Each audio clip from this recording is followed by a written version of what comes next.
অতএব তোমাদের মধ্যে যারা মৃত্যুর পরে আল্লাহর দিদার লাভ করতে চায় তারা যেন দুনিয়া থেকে দুটি কাজ করে আসে। এক, আমলে সালেহ, শিরক বিমুক্ত নির্ভেজাল তাওহীদ বিশ্বাস এবং বেদাত মুক্ত নির্ভেজাল সুন্নাহ। বিশ্বাস হবে ওয়ালা ইউশরিক বিইবাদাতি রাব্বিহি আহাদা, আল্লাহর ইবাদতের সঙ্গে কাউকে শরীক করবেন না, এবং ফালিয়ামাল আমালান সালিহা, আমল করবেন আমলে সালেহ যার মধ্যে বেদাত থাকবে না। এই দুটি শর্ত ছাড়া জান্নাতে যাওয়ার কোনো রাস্তা নাই। যখন আপনি আমলে সালেহ করতে যাবেন তখনই আপনাকে অবশ্যই সহি হাদিস মানতে হবে। আপনি হয়তো বলবেন যে সহি হাদিস কি? হাদিস সবই তো সহি। যারা ইসলামী শিক্ষা আদৌ শেখে নাই তারা এই কথাগুলো বলতে পারে। হাদিস যে শুধু সহি নয়, জয়ীফও আছে, জালও আছে, এগুলো তারা যারা বিজ্ঞ তারা ভালোভাবে জানে। এই জন্য সহির মধ্যে আবার আসাহ সহিও আছে। যেন আমরা সানা পড়ি আল্লাহ বায়েদ বানি অবান খাতা, ঠিক না? কিন্তু আরো 4-5টা সানা আছে, সেগুলোও সহি। কিন্তু সবচেয়ে সহি হচ্ছে বায়েদ বানিটা, কারণ এটা বুখারী ও মুসলিম উভয় কর্তৃক বর্ণিত। বুখারী মুসলিম কর্তৃক বর্ণিত আর অন্য কোনো সানা নাই। নিঃসন্দেহে সেগুলো সহি, কিন্তু আমরা সবচেয়ে আসাহ সহি যেটা, সবচেয়ে বিশুদ্ধতম যেটা, ওটাকে মেনে চলি। আমাদের সালাতুর রাসূলে যতদূর সম্ভব আমরা পেরেছি সর্বাপেক্ষা সহিটাই আমরা দিয়েছি, যাতে জনগণকে বিভ্রান্তির মধ্যে না পড়তে হয়। 4-5টা বুঝতে খুব দরকার নেই, সবচেয়ে ভালোভাবে বুঝতে করতে হয়ে গেল। এমনি করে করে এই যে আমরা রফলে দান করি, 450 হাদিস আছে, একটা বা দুটো হাদিসে আছে তো জয়ীফ হাদিস, আমরা জনগণের কাছে সহি হাদিসটা তুলে ধরেছি। এখন জনগণ ইচ্ছা করলে সহিটা মানতে পারে, না মানতে পারে, কারণ ঘাড়াতে করে লাঠি মারবে না।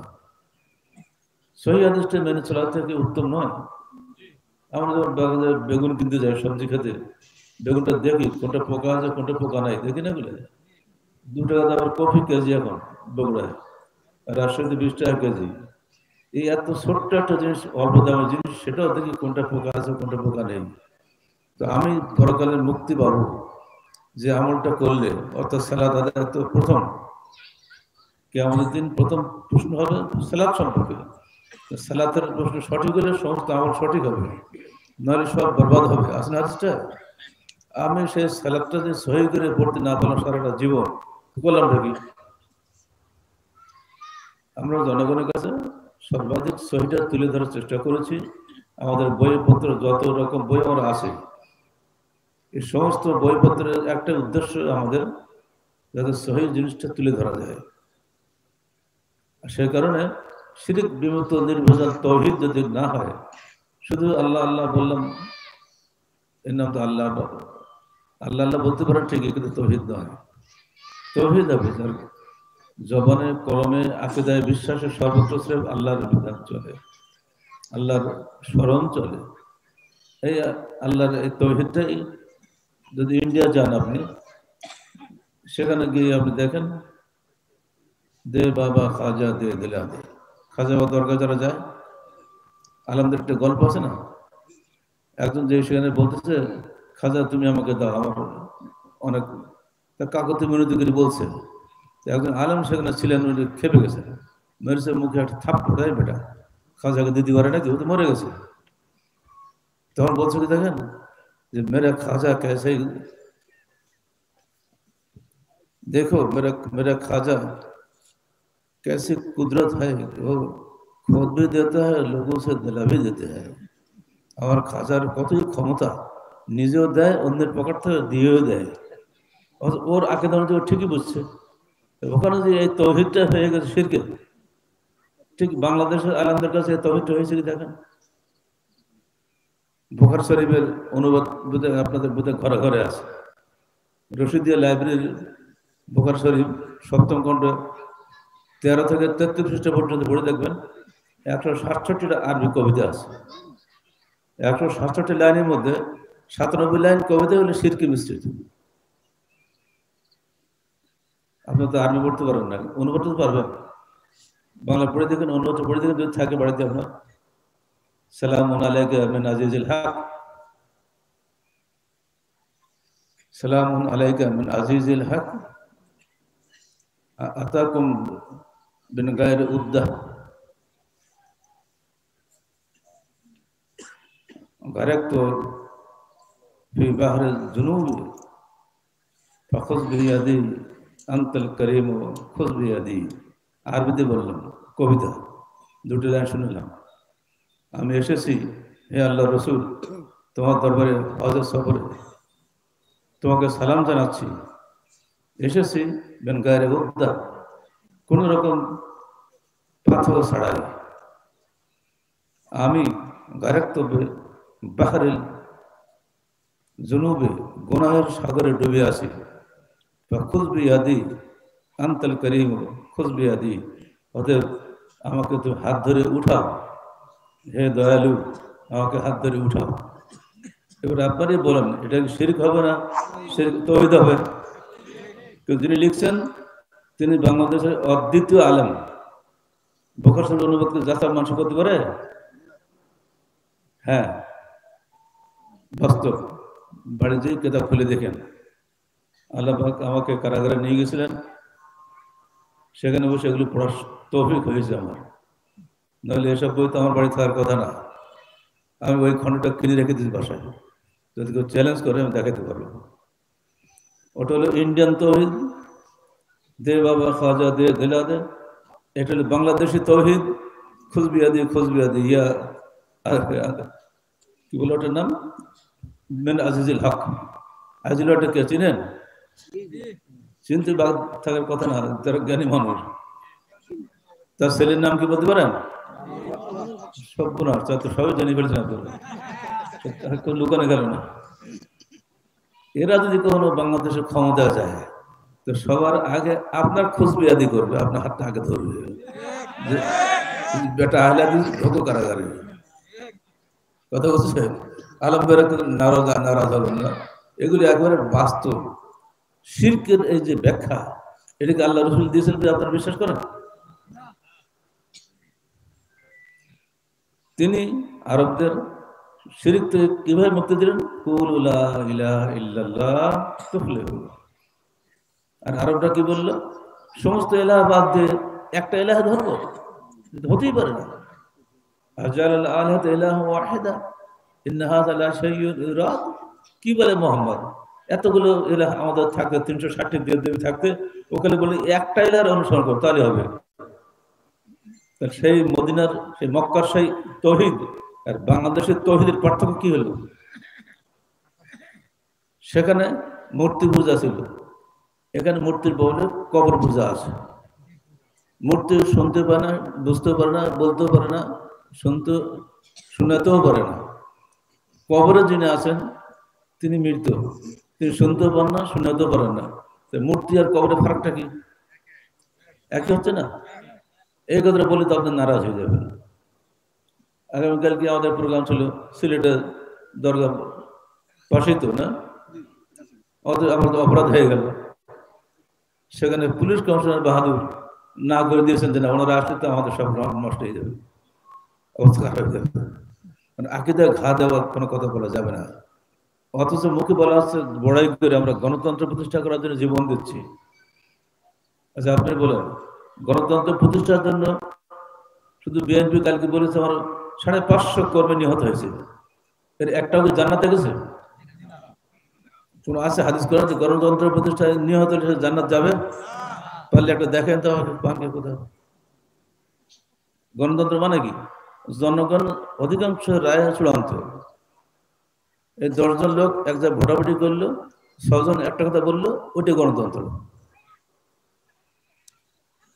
আর সেখানে জনগণের সার্বভৌম ক্ষমতার উৎস, আর আমাদের কাছে আল্লাহ সার্বভৌম ক্ষমতার উৎস।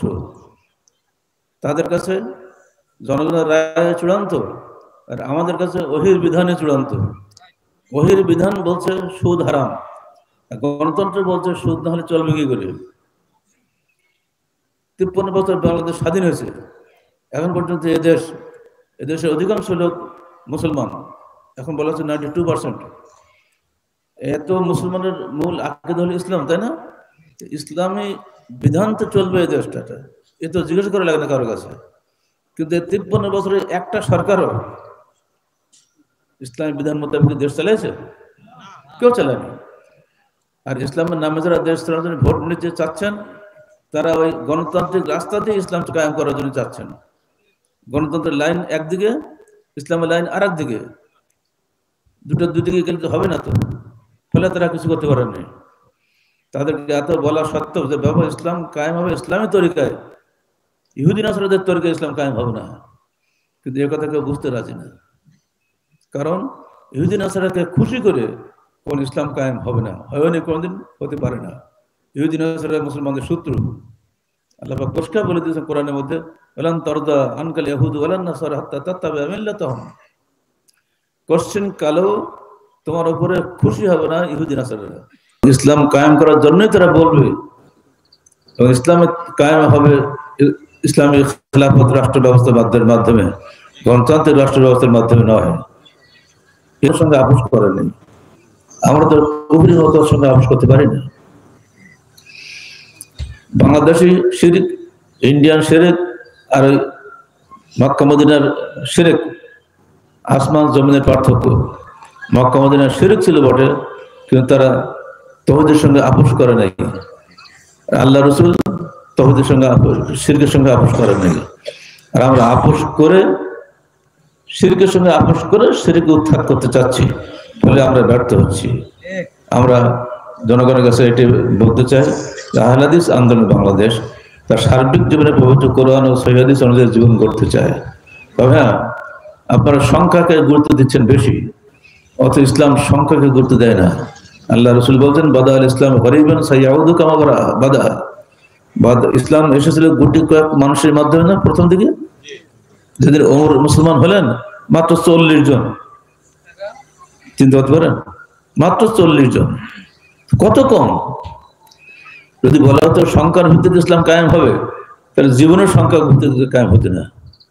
আল্লাহ নবী যখন মারা গেলেন, সারা পৃথিবী কুড়ি, তখন 1,40,000 লোক। বিদায় হাজার ভাষণে কোন রাতে আসছে 1,40,000, কোন রাতে আসছে 1,30,000, কোন রাতে আসছে 1,20,000। সামনে সবাই মাথা উঁচু করতে বাধ্য হলো। পরিষ্কার, আপনার স্ত্রী গর্ভবতী হলো, কিভাবে হলে বলতে পারেন? কোন ক্ষমতা আছে আমাদের বলার? ডিম আগে জন্মেছে না মুরগি আগে জন্মেছে, কারো বলার ক্ষমতা আছে? ডিমের মধ্যে আস্তে আস্তে জীবনটা এসেছে, আস্তে আস্তে তার মধ্যে বড় হয়েছে। অবশ্য যখন আল্লাহ পাক বের করে দিবেন, তখন সে ভিতর থেকে ঠোকা দিয়ে দিয়ে ডিমের খোসা ভেঙে ফেলে দেয়, দিয়ে ডিমটা বেরিয়ে আসে। এবার আপনাকে আমি প্রশ্ন করবো, ডিম আগে না মুরগি আগে? কি দেবেন উত্তর? কি বলার কায়দা আছে? বাপ আগে না সন্তান আগে? কিছু বলার কায়দা নেই। বাপ একসময় সন্তান ছিল বাবা, এত সহজে বলে দিলে হবে না। এত সহজে বলে কি আল্লাহ লাগে? আপনি বাধ্য হন বলতে যে আল্লাহ একজন আছেন, আল্লাহ নাই, এমন কথা বলে তারা পাগল ছাড়া কিছু নয়। যিনি অলক্ষ্য থেকে সব কিছু একেবারে সাম্য বজায় রেখে দিয়েছেন। আর তো এখানে দুজন লোক অ্যাক্সিডেন্ট করলো, কালকে আপনার বাড়িতে দেখবেন 100 জমজ দুটো বাচ্চা হইলো। ওই যে অ্যাক্সিডেন্ট করে মরা দুটো স্থান পূরণ হয়ে গেল ওখান দিয়ে। আপনার বাড়িতে হয়নি, আরেক জায়গায় হয়েছে। সারা বিশ্বে যে সংখ্যা সাম্য, সারা বাংলাদেশের যে সংখ্যা সাম্য, নারী এবং পুরুষের দেখছেন না, 3 গুণ পুরুষ আর 4 গুণ নারী হয় না, ওই একটু সামান্য কম বেশি থাকে। কিভাবে হয়? কে করে এগুলা? এগুলো সবই আল্লাহর পক্ষ থেকে হয়। এই যে আলো বাতাস সব চলছে, বায়ু প্রবাহ চলছে। আজকে আল্লাহ একটু এসি বাড়িয়ে দিয়েছেন, এই জন্য শীত লেগেছে, আপনারা সব যুবধুব হয়ে গেছেন শীতে, তাই না? আল্লাহ কালকে এসি কমাই দেবে, গরম লাগবে, তাদের মধ্যে ফেলে দিচ্ছে, ছোট্ট দৌড়ে মারবেন। তাহলে মূল এটা কার হাতে? আল্লাহ হাতে না? আপনি বলতে বাধ্য, আপনি বলতে পারেন বা না পারেন, আপনার কোনো ক্ষমতা না কিছু করার। গাড়িতে বসে আসছে, কি ড্রাইভার তোমার গাড়ির ভিতরে গরম কেন? তো স্যার আপনি ঢুকবেন তো একটু বাড়াই দিলেন সেটা। এটা মনে করো আল্লাহর হাতে, তোমার হাতে আছে একটু বাড়ানোর ক্ষমতা আছে বলে করে দিলে, কিন্তু আল্লাহ তোমার পুরো বাংলাদেশের শীত নামবানকে উঠাবেন এই ক্ষমতা কিন্তু তোমার নাই, এটা আল্লাহর হাতে। আল্লাহ দোয়া বাতাস যেমন সবার জন্য মঙ্গল কর, আল্লাহ আলো যেমন সবার জন্য মঙ্গল কর, আল্লাহ বায়ু যেমন সবার জন্য মঙ্গল কর, আল্লাহর বিধান ঠিক হিন্দু মুসলিম জৈন খ্রিস্টান সকল মানুষের জন্য মঙ্গল কর। এটা নয় যে হিন্দু মুসলমান ইসলাম আসলে হিন্দু মুসলমানদের কি অবস্থা হবে, কিছু বলে ধোকা দেয় আমাদেরকে। হিন্দু মুসলমানকে আল্লাহর বান্দা না? হিন্দু মুসলমান কি মুসলমানদের ভাই না? ওরা কি এক আদমের সন্তান নয়? তারা বোঝে নেয় ভুল পথে গেছে বলে তারা হিন্দু হয়েছে, মুসলমান হয়েছে, এতে পার্থক্য। কিন্তু তাদেরও সৃষ্টিকর্তা আল্লাহ, তাদেরও পিতা আদম। বিদায় হজের ভাষণে আল্লাহ রসুল বলছেন, ইয়া আইয়ুহান নাস ইন্না রাব্বাকুম ওয়াহিদ ইন্না আবাকুম ওয়াহিদ আলা কুল্লুকুম লা ফাদল আরাবিয়্যিন আলা আজামিয়্যিন ওয়ালা আজামিয়্যিন আলা আরাবিয়্যিন ওয়ালা আহমারা আলা আসওয়াদা কুল্লুকুম মিন আদম ওয়া আদম মিন তুরাব। দেখো হে জনগণ, তোমাদের রব একজন, তোমাদের পিতা একজন, অতএব তোমাদের কালোর উপরে সাদা, আরবের উপরে অনারবের কোন ভেদাভেদ নাই। তোমরা প্রত্যেকেই এক আদমের সন্তান, আর আদম ছিল মাটির তৈরি, কোনো অহংকার নাই। ইল্লা তাকওয়া, সির্ফ তাকওয়া ছাড়া। চোর শাস্তি পাবে, সাধু পুরস্কার পাবে, স্বাভাবিক কথা। এইটুকু ছাড়া কোনো পার্থক্য নাই। এই ভাষণ দেওয়ার মাত্র ৮০ দিনের পরে আমার রসুল দুনিয়া থেকে বিদায় হয়ে গেলেন। আমরা সেই রসুলের উম্মত। অর্থাৎ ইসলামী বিধান, ইসলামী খেলাফত অর্থ ধর্ম বর্ণ নির্বিশেষে সকল মানুষের কল্যাণমূলক রাষ্ট্র ব্যবস্থা। সেই রাষ্ট্র ব্যবস্থা আগামী দিনে এই দেশে আসুক। আপনারা এটা চান না? যখন এই চাওয়াটা অধিকাংশ মানুষের মধ্যে বেরিয়ে আসবে, ইনশাআল্লাহ দেশ পরিবর্তন হয়ে যাবে। আর বাংলাদেশ পৃথিবীর ৩য় বৃহত্তম মুসলিম দেশ। এখানে হওয়া যতটা সহজ, অন্য জায়গায় এত সহজ নয়। অন্য জায়গায় নানা দলে মতে বিভক্ত। বাংলাদেশ আলহামদুলিল্লাহ সবাই নিজেকে আমরা সুন্নি বলি। সুন্নিরা যদি সত্যিকার অর্থ সুন্নি হয়ে যায়, তাহলে এ দেশে আর কোনো কিছুই লাগবে না, এখানে ইসলাম হুকুমত কায়েম হয়ে যাবে। আসলে সুন্নিরা তো আসলে সুন্নি না, পুরো বেদাতিরা নিজেদেরকে সুন্নি বলে। সংসদ সেখানে মিলাদ পড়ে কারা? সুন্নিরা মিলাদ পড়ে নাকি? আল্লাহ নিয়োগ করে মিলাদ পড়ছে? আল্লাহ নিয়োগ খলিফা ছিল 4 জন খলিফা, জীবনে করে মিলাদ পড়ছে তারা? 4 জন খলিফার মধ্যে তো 2 জন তো তার শ্বশুর, আবু বকর ওমর, আল্লাহ নবীর শ্বশুর না?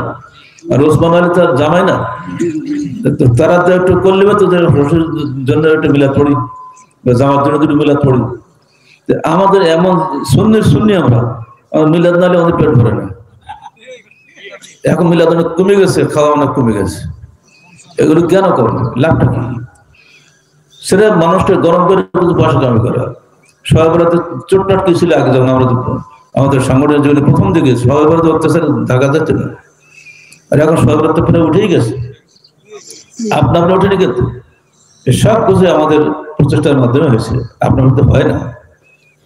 আহলে যুব সংঘের প্রথম দিকে যখন আমরা কাজ শুরু করি, তখন কি যে বাধার মধ্যে আমাদের কাজ করতে হয়েছে তার ঠিক নাই। চূড়ান্ত বাধা ছিল। সেই বাধা ডিঙে ইট পাটকেল খেয়ে, তাড়াতাড়ি খেয়ে এখন শেষ পর্যন্ত চলে এসছে আপনাদের এলাকায়। এখানেও বাধা আসবে, ইনশাল্লাহ বাধা টিকবে না, বাধা টিকবে না, বাধা টিকতে পারে না। সুন্নতের মোকাবেলায় বাধা টিকতে পারে না, তাওহীদের মোকাবেলা করে শিরক টিকতে পারে না।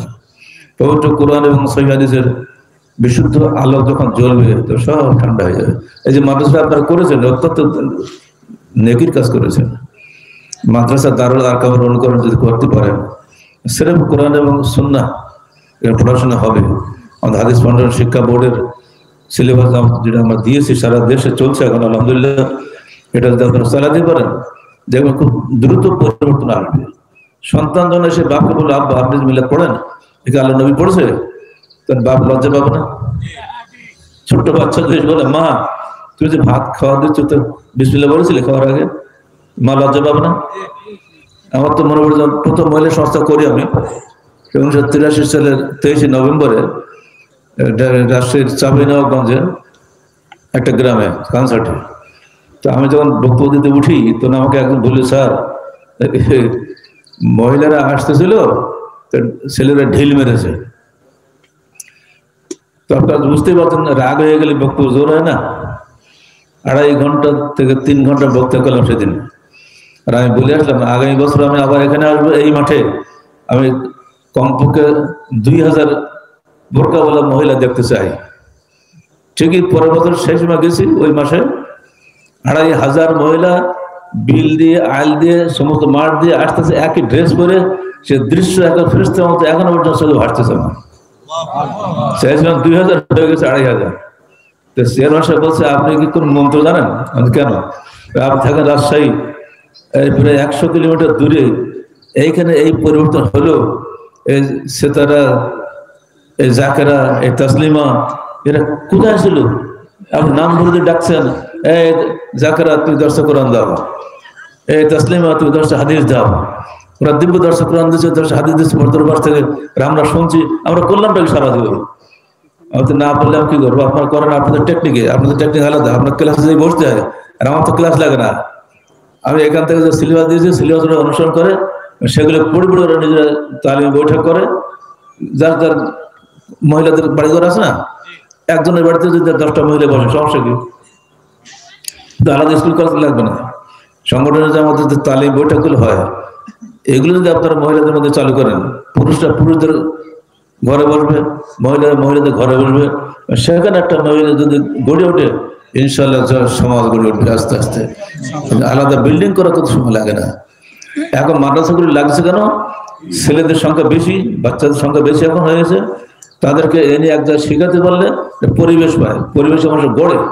আর এই জন্য মাদ্রাসা আলাদা ঘর বানাতে হয়, তাদের সুবিধা হয়। যে একই সঙ্গে ছেলে এবং মেয়েদের পৃথক প্রতিষ্ঠান হওয়াটা ভালো ছিল। যদি সম্ভব না হয়, আপাতত ছেলেদেরকে আমরা গড়ে তোলেন। আমরা রাজশাহীতে দুটা পৃথক প্রতিষ্ঠান করার সুযোগ আল্লাহ আমাদের দিয়েছেন। এখন একই সঙ্গে এটা হচ্ছে, অনেক জায়গায় এগুলো হচ্ছে, আস্তে আস্তে গড়ে উঠবে। প্রাণ সঞ্চার হয়, ইনশাআল্লাহ দেখবেন পরিবর্তন আসবে। আর ওইটি আল্লাহ রাসূল বলছেন, ইসলাম শুরু করেছিল নিঃসঙ্গ অবস্থায়, আবার সেই অবস্থায় ফিরে আসবে। তুবা লিল গুরাবা, সেই নিঃসঙ্গ যাত্রীদের জন্য জান্নাতে সুসংবাদ রইল। জিজ্ঞেস করা হলে, আল্লাহ নবী কারা তারা? তিনি জবাব দিলেন, আল্লাযীনা ইউসলিহুনা মা ইযা ফাসাদান নাস, যখন সমাজ নষ্ট হয়ে যায়, ফাসাদ হয়ে যায়, তখন যারা সমাজকে সংস্কারের চেষ্টা করে, সেই গুটিকা লোকদের মধ্যে ইসলামটা সীমিত হয়ে যাবে। সেই সমাজ সংস্কারের দাওয়াত নিয়ে কিন্তু আপনাদের এখানে আমরা এসেছি। আপনারা সংস্কার করতে রাজি আছেন? পাড়ায় প্রতিবেশীতে বহু কুসংস্কার আছে, সব নাম ধরে ধরে বলার কি এখন সময়? আমার চাইতে আপনারা বেশি জানেন। দয়া করে এগুলো থেকে নিজের পরিবারকে বাঁচানোর চেষ্টা করুন। আল্লাহ পাক বলছেন, তোমরা নিজেদেরকে, নিজেদের পরিবারকে জাহান্নামের আগুন থেকে বাঁচাও। জাহান্নামের আগুন থেকে বাঁচার দায়িত্ব তো আল্লাহ পাক আপনাকেই দিয়েছে সরাসরি। আমরা সকলে মিলে এই চেষ্টাটা করি। আসুন আপনি বাড়িতে ফিরে যান, যে দেখুন মা বোনদের মধ্যে কোন কোন জিনিসটা কুসংস্কার আছে। সহজে আপনারা তো বলবেন যে বড় কথা, আপনারা বলবেন খালি বোরকা নিয়ে কথা বলেন, কথা ঠিক না। বোরকাটা কেন? এই জন্য যে মা বোনদেরকে আল্লাহ সৃষ্টি করেছেন খুব আকর্ষণীয় রূপে, এই জন্য তাদেরকে ওটা ঢাকতে হবে, আবৃত্তি করাটাই বড় সুন্নত। এই বিষয়ে আমাদের লিখিত বই আছে, দেখবেন। আমরা মা বোনদের জন্য 10টা হেদায়েত লিখে দিয়েছি। কেন বলা বড় হেদায়েত হলো, মা বোনরা সবসময় পর্দা থাকবে। পুরুষেরা প্রকাশ্য, মা বোনরা অপ্রকাশ্য, কিন্তু দুজনকে ছাড়া চলতে পারবে না। হুন্না লেবাসুল্লাহ আনতুম লেবাসুল্লাহ হুন্না, নারীরা হলো পুরুষদের লেবাস মানে পোশাক, আর পুরুষ হলো নারীদের পোশাক। পোশাক যেমন ছাড়া মানুষ চলতে পারে না, পরস্পরের সহযোগিতা ছাড়া চলতে পারে না। নারী থাকবে ঘরে, পুরুষ থাকবে বাইরে। এটা আপনি বলেন আর না বলেন, অটোমেটিক এটা হয়ে আসছে, চিরকাল চলছে, এটাই চলবে। এই বিপরীত তারাই করতে গেছে, তারা ফেল করেছে, সমাজ ধ্বংস হয়ে যাবে। সারা বিশ্ব আজকে চলছে নগ্ন সভ্যতার দিকে। আপনার পরিবারে যদি ওই ছোঁয়া লাগে, বস্তুবাদী শিক্ষা যদি চলে আসে, তাহলে আপনার পরিবার ধ্বংস হয়ে যাবে। এই জন্য বিদেশে যারা থাকে তারা কোনো শান্তি পায় না। দেখেন তারা ঠিক চলে আসে নিজ দেশে, এই বিষয়টা খেয়াল রাখবেন। এছাড়া আরো অনেক কিছু আছে যেগুলো মা বোনরা ভালো করে জানে না। আমার তো প্রায় প্রতিদিনই আমাকে এই অভিজ্ঞতার সম্মুখীন হতে হয়। আমার বাসাতে সবসময় মহিলাদের বৈঠক চলছেই, মূল বৈঠক হয় প্রতি সপ্তাহে একদিন মঙ্গলবারে। সেই আমার অ্যারেস্ট হওয়ার আগের দিন ছিল মঙ্গলবার, পরের সপ্তাহ ছিল মঙ্গলবার, কিন্তু কখনোই একটা সপ্তাহ মিস আজ পর্যন্ত যায়নি। মহিলাদের বৈঠক ঠিকই হয়ে যায়, মহিলারা আসে, তাদের মনের কথা বলে। অনেক গোপন কথা আছে তারা অন্যদের সামনে বলতে পারে না, মহিলারা নিজেদের মধ্যে এগুলো বলার সুযোগ পায়। আর সেখানে যদি আপনার উত্তরটা তারা পেয়ে যায়, তাহলে ওই মহিলাদের মাধ্যমে সমাজ জাগবে না। এই সুযোগটা আপনারা করেন। আপনার মেয়েকে বিয়ে দেওয়ার আগে তাকে শেখান কি কি জরুরি তার জন্য। কোরআনে সূরা নূরের 30 এবং 31 দুটো আয়াত আপনারা পড়বেন বাড়ি গিয়ে। আমাদের কোরআনের অনুবাদ বেরিয়ে গেছে, তফসির বেরিয়ে গেছে, এগুলো সব কিনতে হবে আপনাকে। সে মৌলিকভাবে প্রথমে এসেছে পুরুষদের সম্পর্কে, কুল্লিল মুমিনিনা ইয়াগুদ্দু মিন আবসারিহিম, তুমি পুরুষদেরকে বলে দাও তারা যেন মাথা নিচু করে, দৃষ্টি অবনত করে। তাহলে পুরুষকে আগে পর্দা করার কথা বলা হচ্ছে না? এরপরে 31 আয়াতে আল্লাহ বলছেন কুল্লিল মুমিনাতি ইয়াগুদ্দু মিন আবসারিহিন্না, তুমি মহিলাদের বলে দাও তারা যেন তাদের দৃষ্টি অবনত করে। বোঝা যাচ্ছে প্রথমে বলা হচ্ছে পুরুষদেরকে, কারণ পুরুষরা সমাজ পরিচালনা করে।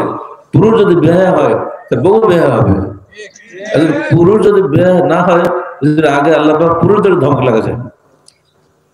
কোন বাড়িতে প্রবেশ করতে গেলে তাৎক্ষণিক বিবেচনা গায়রা বিবেচনা হত্যা তাস্তা নিচু, কোন বাড়িতে গায়ের মাহরাম বাড়িতে ঢুকতে গেলে আগে তাদেরকে সারা শব্দ করো, অতসাল্লিমু আলা আহলিহা, বাড়িওয়ালার প্রতি সালাম করো। একবার দুবার তিনবার সালাম দিলে যদি তোমাকে কোনো উত্তর না পাও তাহলে ফেরত চলে আসো। ওমর ফারুকের বাড়িতে গিয়েছেন আবু মুসা আশআরী, একবার দুবার তিনবার সালাম দিয়েছেন, দরজা সাড়া দেননি, ফলে উনি রিটার্ন ব্যাক করেছেন। সঙ্গে সঙ্গে ওমর ফারুক ঘর থেকে বেরিয়ে চলে গেছে। এই আবু মুসা, তুমি ঢুকলে না কেন? তুমি আপনি সালাম উত্তর দিলেন না কেন? কোথায় পেলে তুমি হাদিস? চলেন না বলা পর্যন্ত ছাড়বো না। চলে গেল। সমস্যা উবাই বিন কাব বললেন এবং আরো অনেকজন বললেন, হ্যাঁ হে ওমর ফারুক, এই হাদিস আছে, আল্লাহ রাসূল বলেছেন ফেরত চলে আসো। তাই তুমি যদি বলতে না পারতে আমি তখন পিটি সাহায্য করতাম। ওমর তো বোঝেন, তোমার ভয় তো শয়তান সেই এলাকা যায় না। আল্লাহ নবী বলতেন ওমর যে রাস্তা যায় শয়তান সেই রাস্তা যায় না। তো তিনবার বলার পরও ফিরে গেল কেন? দলিল দিতে না পারলে অবস্থা খারাপ হয়ে যেত। এটি যে প্রতিটি ব্যাপারে হাদিস কোরআন তলাশ করাটা, এটা হলো মুসলমানদের স্বভাব। এখন তার বিপরীত হয়েছে কি, কোন ফিকার বইতে আছে তাই বলো, কুদুরি এইসব কেতাব নাম বলতে হবে, আসল কেতাব হাদিস কোরআন নাম বলা হবে না। উল্টে গেছে না, পুরো রুচি পাল্টে গেছে। রুচি পাল্টাতে হবে। ফিকা তো মানুষ তৈরি করা, আর হাদিস তো মানুষ তৈরি না। তো আল্লাহর ওহী, এর সঙ্গে তার সম্পর্ক আলাদা। আপনি তো যুক্তি দেবেন হাদিস কোরআন ঘেটে তো ফাঁকা তৈরি হয়েছে, যে না দুধ আর ঘোল কখনো এক নয়। দুধ ঘটে ঘটে ঘোল হয়, ঘোল ঘটে লেগেছে মাখন হয়, কিন্তু মাখন আর দুধ আর ঘোল এক দরে বিক্রি হয় না।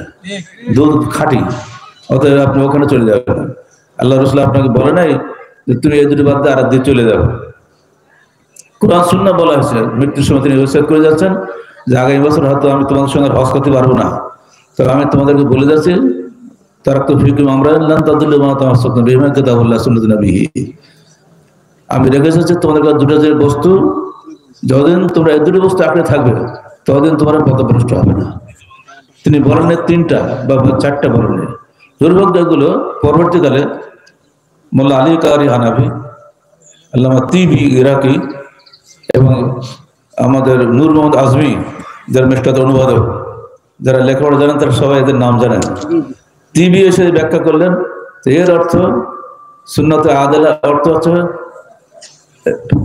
কি বলে ওটাকে রায় আইল কিয়াস ও রায়, উনি ব্যাখ্যা দিয়ে দিলেন।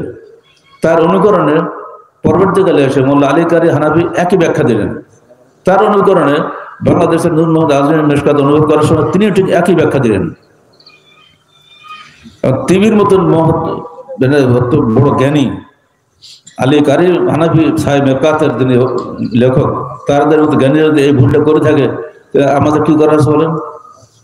এবার আমরা যে মেশকাত হাত দিয়েছি, আমি গতকালকে পর্যন্ত প্রথম থেকে 270টা হাদিস ফাইনাল করে আসলাম। আমি হতভম্ব হয়ে গেল, তারা এই ভুলটা সেই অনেক আগেই করে আসছেন, যে জন্য তার দেখা দেখি তাদের শিষ্যরা বাংলাদেশের চালিয়ে ফেলেছে এই ফেঁকাগুলো, না ফেঁকা থাকতো না। ঠিক অমনি হকিকত, তরিকত, মারিফাত, শরীয়ত আছে না, এই চারটা করেছে মোল্লা আলী কারি হানাফি তার ওই জগৎ বিখ্যাত গ্রন্থ মেকাতের মধ্যে। তিনি ব্যাখ্যা দিতে গিয়ে এত বেশি ব্যাখ্যা দিয়ে ফেলেছেন যে এই চারটা জিনিস যদি জানে কেউ, তাহলে তিনি শরীয়তের মগজে চলে যাবেন। ইসলামের মূল মগজ আছে নাকি আবার আলাদা। তো হকিকত হল মগজ, তরিকত হলো ওই মগজের যাওয়ার রাস্তা, আর শরীয়ত মানে তো ওকে বলে সোবড়া, আর মারিফাত মানে একেবারে মগজে ঢুকে গেলে যা থাকে সেটা শ্বাস। এই যে ভাগ ভোগ করে শরীরকে চারটি ভাগ করে ফেলেছে। এখন সেই শ্বাসের মধ্যে ঢুকতে গিয়ে ফানাফিল্লাহ, বাকাবিল্লাহ ইত্যাদি যত জিকির ফিকির হচ্ছে না আজকাল দরকারে, মূলে কিন্তু ওইখানে ওই যে আল্লাহ মোল্লা আলী কারি হানাফি মেকাতের মূল ওখানে ওইগুলো পড়েছেন যারা যারা বলে আমরা কিছুই পড়ে মেশকাত পড়েছি, মেশকাত পড়ে গিয়ে এগুলো যারা পড়ে আসে সেই সমস্ত আলামরা কিন্তু এগুলো সব নষ্ট দিয়ে চলে গেছে। এইগুলো এখন আমাদের লেখার মধ্যে প্রতিবাদ আসতেছে। আমরা বই না বললে পর্যন্ত আপনার প্রতিবাদগুলি পাবেন না, এখন আমি কালে এগুলো ভুলে যাচ্ছি। ঠিক হাদিস আসছে যে 40টা হাদিস মুখস্থ করলে কিয়ামতের মাঠে তিনি আলেম হিসেবে আলেমদের সঙ্গে এক কাতারে তিনি উঠবেন, পুনরুত্থিত হবেন তিনি, এবং আলেমদের সঙ্গে আল্লাহ তাকে সম্মান করবেন। আল্লাহ রসুল নিজে তাদেরকে সুসংবাদ জানিয়েছেন। এই ব্যাখ্যা দিতে গিয়ে কত জনে যে বই হাদিস আরবাইন লিখেছে তা ঠিক নেই, এবং ইমাম নববী পর্যন্ত হাদিস আরবাইন লিখছেন।